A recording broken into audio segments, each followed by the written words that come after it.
If you're looking to capture some monsters in Monster Hunter Wild, the first thing you want to do is actually check what kind of traps work on that monster.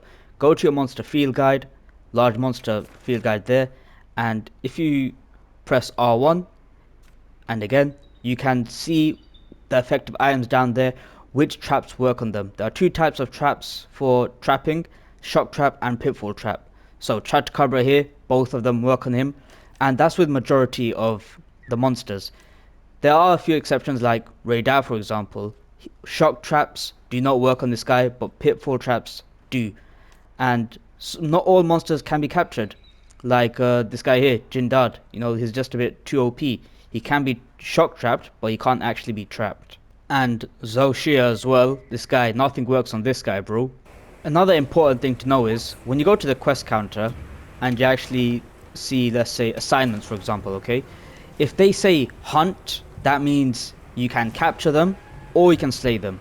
But if they say slay, then you have to kill them. If you capture them or attempt to capture them, you will actually fail the mission. Like in this quest, Raydao, you can capture this guy, but the quest here says slay, so you'll have to kill him. So I'm gonna go ahead and beware the Chatacabra. I'm gonna hunt this dude. It's my favorite monster in the game, by the way, and since it's hunt, I'm allowed to capture him as well. Make a loadout for trapping if you're gonna go to trap a monster. Really easy. Make one here. You get a shock trap and netfall trap. I take some toolboxes with me. You can buy them from the provisions guy, and trank bombs. So you want to be using this loadout when you're going for a hunt to capture. You can craft these here. So for the pitfall trap, you need a net. You get that from Ivy and Spiderweb. And the trap tools and shock trap, thunderbug capacitor, just those thunderbugs. For trank bombs, you get sleep herb and parashrooms. And if you can't be asked making the tools for the trap tool, just buy it from this guy, bro. Like, that's what I do all the time. He sells trap tools right here.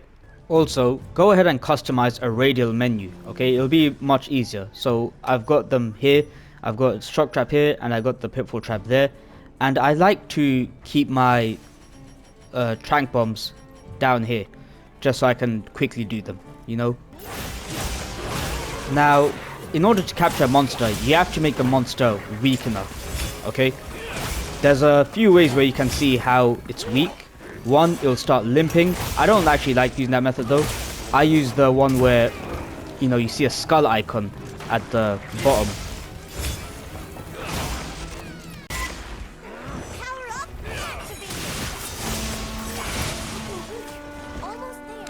Now, as you can see, it just said it's looking weak, almost there. That's also a chance for you to actually capture it. But in case you don't hear it, look down on the minimap and you can see those skulls flying around. So what am I going to do now? I'm going to not do that. Go to my essentials, place down a pitfall trap, because I know this guy, pitfall traps work on him. And he's just got to come this way. Okay, so here's deciding to go to a new area. The great thing about this game, right, you can actually retrieve fallen traps and they'll go back into your inventory. If the monster's not sleeping, go ahead and slap a ghillie mantle on. This will allow you to actually walk up to him without him realizing you, and you can place the trap right down underneath him. But this guy is sleeping here, so let's put our pitfall trap down now and get our trank bombs ready. And it should take you 1 to 2 trank bombs, okay? If it doesn't work more than twice, it's probably still too strong. An easy way to actually get shock traps, guys, yeah? You go to Alma, yeah? And if you've killed Raydao already, then you should have this optional quest available. Where is it gone? Sultan of the Sand. So this quest, it starts in this stormy area, right? And the way thunderbugs become great thunderbugs is they get struck by lightning. So open your map and then filter icons. So go on filter icons here and select gathering here and go on thunderbug and set highlight. That will show you on the map all the thunderbugs that you can get. Now, not all thunderbugs are actually able to turn into traps, only the great ones. The lightning is sparking up the insects. We might be able to use them as traps. So as she says there, the lightning sparking up the insects. So what you want to do is get a capture net. Okay, got my capture net, and look at that, great thunderbug right there. And what does it give you? A flipping shock trap, bro. That's crazy. And you can see them from like quite far away. Like they look like this, okay? Like it has a lot of, you know, flies around it, I guess. Got a Deshagma chest chilling there. That's crazy. A funny thing about capturing monsters in this game is that after 1 minute, the monster will actually just get up and leave. He'll like go and spawn to a different location. The hell? I just cooked a meal and Andrew got up. Whoa, he disappeared.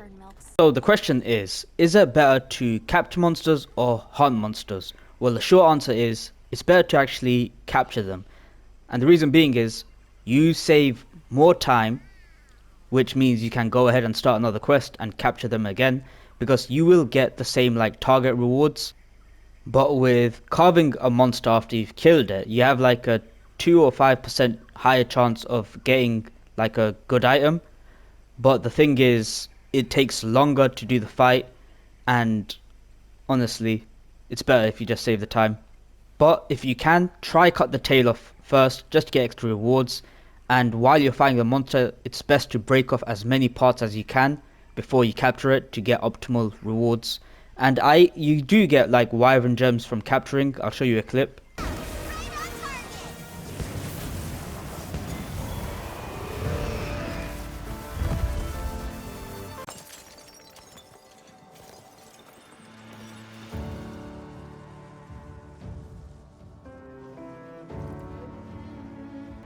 And yeah, that's just the basics of hunting in Monster Hunter Wilds.